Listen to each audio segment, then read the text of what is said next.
Ang probinsya ng Aurora ay matatagpuan sa silangang bahagi ng Central Luzon.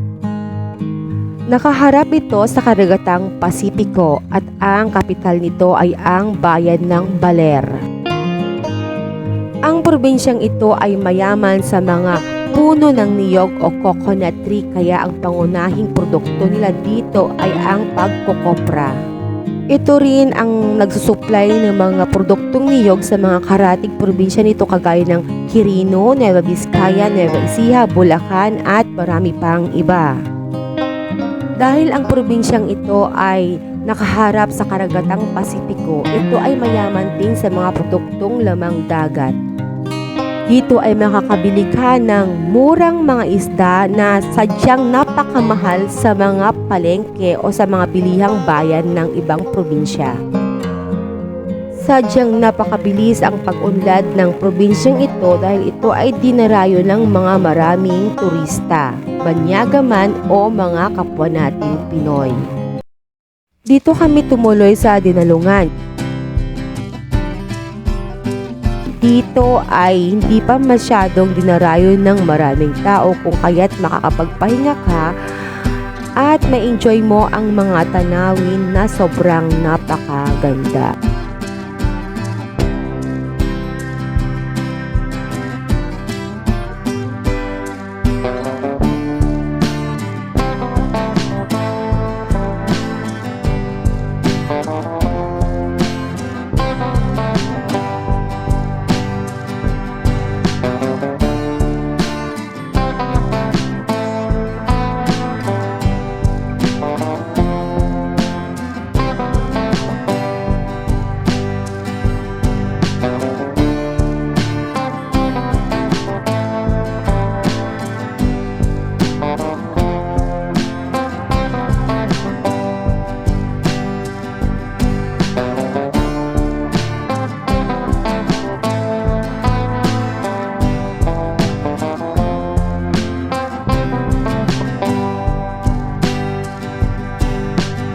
Kaya kung feeling mo pagod na at toxic ng buhay mo, subukan mong mamasyal at maligo sa malinis na tubig ng karagatan ito.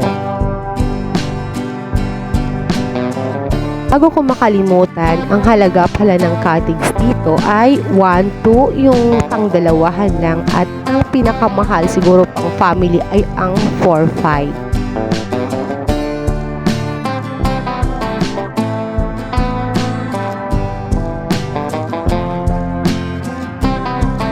Kahit isang araw lang sa buong linggo, sa buong taon, ang pamamalagi mo dito ay sadyang makakatanggal ng sakit ng ulo at pagod.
Sana'y nagustuhan nyo ang video kong ito.